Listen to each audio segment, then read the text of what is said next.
ध्यायतो विषयान् पुंसः संगस्तेषु उपजायते संगात संजायते कामः कामात् क्रोधा अभिजायते क्रोधात् भवति सम्मोहः सम्मोहात् स्मृति विभ्रमः स्मृति भ्रंशात् बुद्धिनाशो बुद्धिनाशात् प्रणश्यति।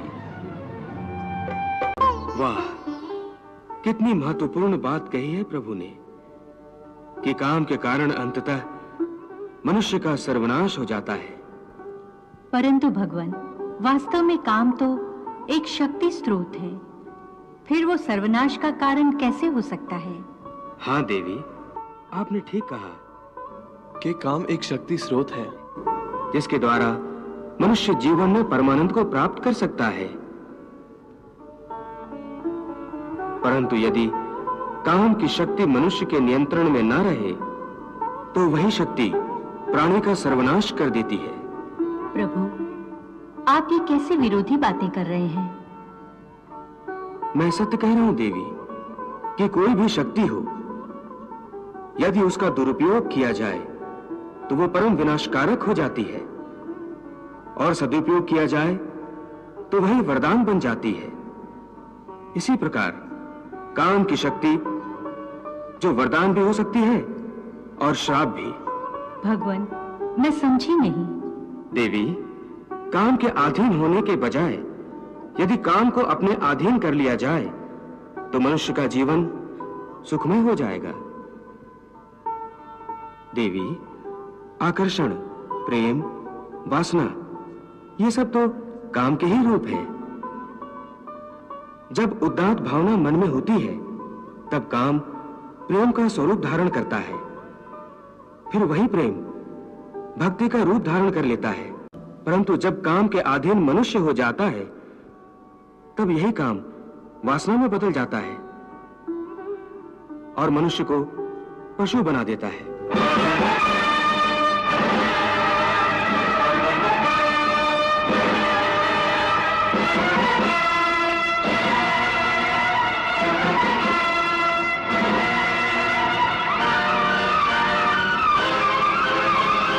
और जब मनुष्य पशु बन जाता है तब अत्याचार और अनाचार का जन्म होता है।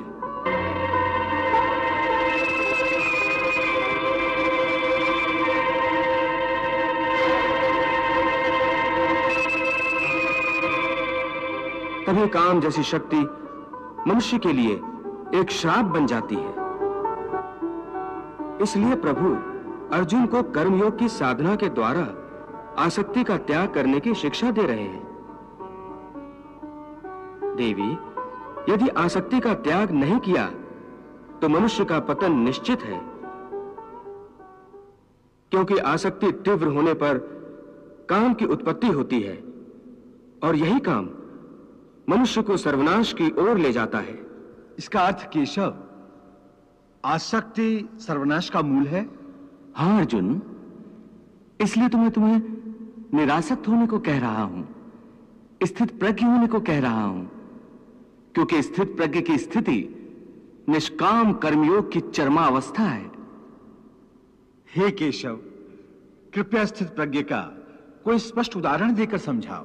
हे अर्जुन, विशाल और अथाह सागर का स्वभाव स्थित प्रज्ञ मनुष्य की भांति ही होता है। हे पार्थ, नदी में यदि अधिक पानी आ जाए तो उस नदी में बाढ़ आ जाती है। उसकी तूफानी लहरें किनारों को तोड़कर चारों ओर तबाही मचा देती हैं।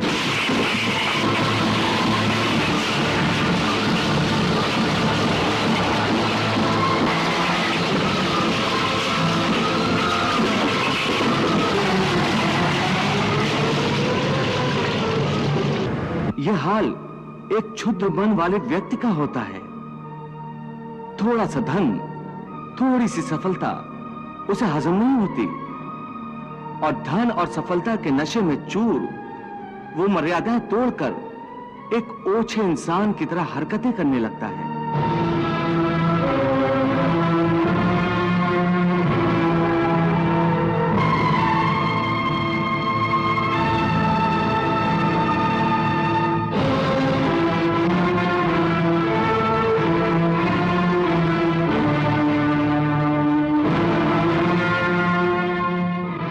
स्थित प्रज्ञ मनुष्य एक सागर की भांति होता है, जिसमें चारों ओर से नदियों का जल निरंतर जमा होता रहता है।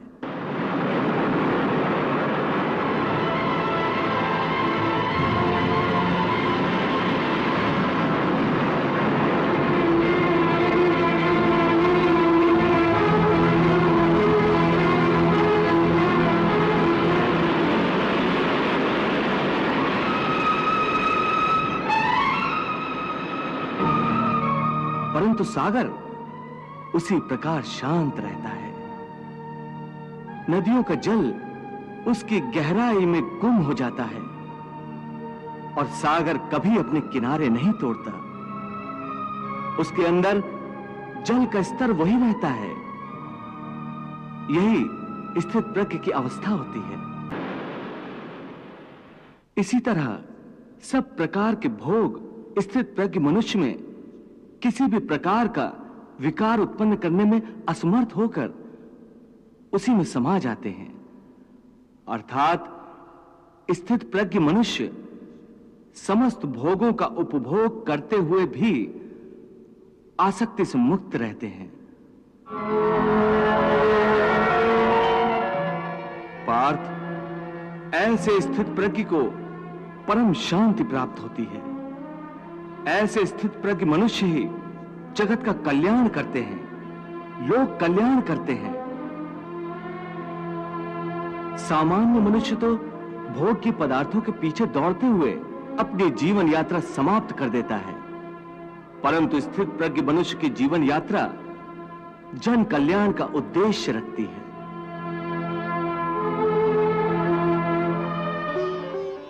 प्रभु, भगवान श्री कृष्ण के कथन अनुसार स्थित प्रज्ञ मनुष्य आसक्ति से मुक्त रहते हैं, परंतु जब कोई मनुष्य संसार में रहकर संसार को भोग रहा हो तो देखने वाले तो उन्हें भोगी ही समझेंगे ना? हाँ देवी, स्थित प्रज्ञ मनुष्य को इसकी चिंता कहाँ होती है कि कोई संसारी उसे क्या समझता है। वो संसार के भोग निरासक्त भाव से भोगता है। ऐसा धीरमती पुरुष यदि किसी नर्तकी का नृत्य भी देख रहा हो तो उसको भी वो भगवान की लीला समझकर देखता है। फिर कोई मनुष्य ये कैसे जान सकता है कि कोई व्यक्ति आसक्ति का मारा हुआ है या स्थित प्रज्ञ, वो भोगी है या योगी? देवी, जैसे चंद्रमा का असल रूप रात के अंधेरे में दिखता है, वैसे ही एक असली योगी का प्रकाश रात के अंधेरे में प्रकट होता है। क्योंकि जिस समय सारा संसार सोता है, उस समय योगी अपने हृदय में ज्ञान का दीप जलाकर मेरी भक्ति की साधना करता है।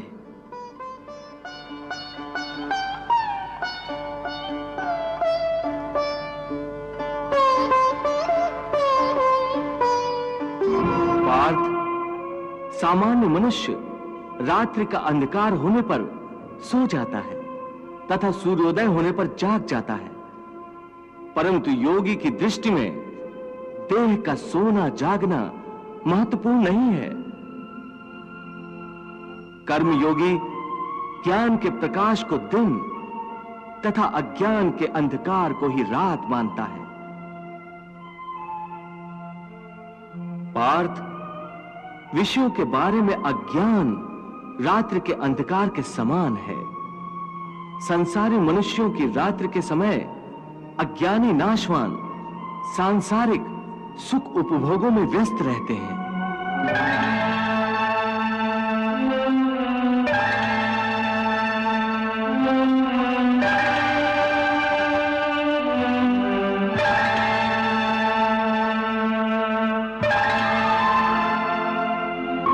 ज्ञानी और योगी जागते हैं और परमात्मा का चिंतन करते हैं।